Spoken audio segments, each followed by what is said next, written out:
A ativação do sistema de recompensa não é apenas uma resposta ao que já deu certo. Com base nessas experiências anteriores daquilo que dá certo, o cérebro é capaz de criar expectativas sobre o que pode vir a dar certo. E nesses casos, o sistema de recompensa é ativado por antecipação. E esse prazer antecipado que a gente obtém nesses casos é o que a gente chama de motivação. É essa antecipação do prazer com o que pode dar certo que faz com que a gente se mova, que faz com que a gente saia do lugar, literalmente, e passe à ação. Uma das grandes fontes de ativação do sistema de recompensa é justamente o aprendizado, ou seja, você partir de uma situação onde você tem um problema que você não consegue resolver e você descobrir que você tem sim uma solução para aquele problema. Então, descobrir que peças se encaixam, descobrir uma resposta para uma pergunta, descobrir uma solução para um problema é, por definição, um dos grandes estímulos para o sistema de recompensa da gente.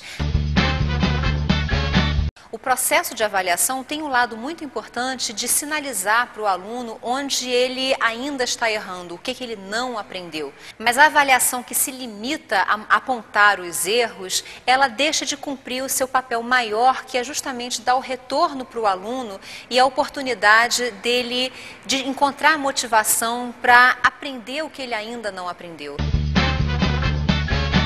É justamente na avaliação que a gente entende também o papel do nível de dificuldade, tanto na avaliação quanto no aprendizado, no processo de aprendizado.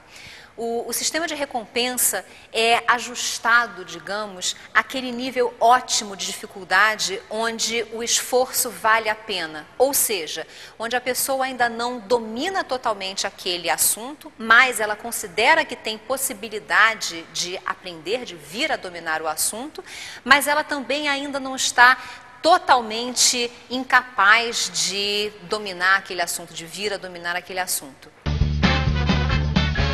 O talento se faz com a prática. Em outras palavras, não é preciso invocar nenhum tipo de diferença prévia ou talento inato que explique por que algumas pessoas se tornam concertistas extraordinários e outros apenas bons. Para os autores do estudo, o que faz essa diferença é o acúmulo de horas de prática. Ou seja, é quanto você treina de fato, quanto o seu cérebro tem oportunidade de praticar e, portanto, mudar com a prática.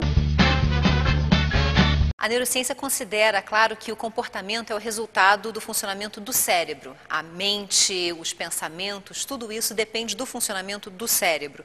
Então, se o comportamento muda, é porque o cérebro muda. Agora, o cérebro funciona junto com o corpo ao qual ele pertence.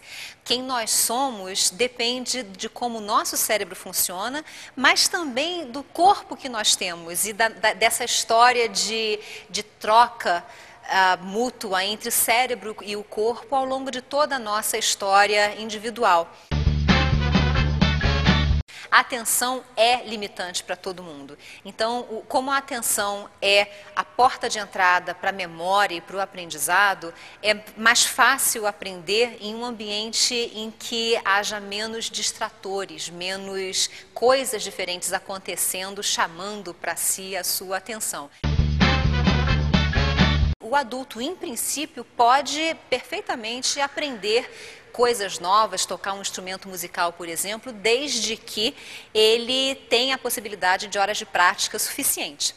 Então, fazendo as contas, se depender só de horas de prática, é possível? Sim, com certeza é possível. É só que não é prático. Então, talvez em boa parte, por isso, os grandes talentos sejam feitos na infância.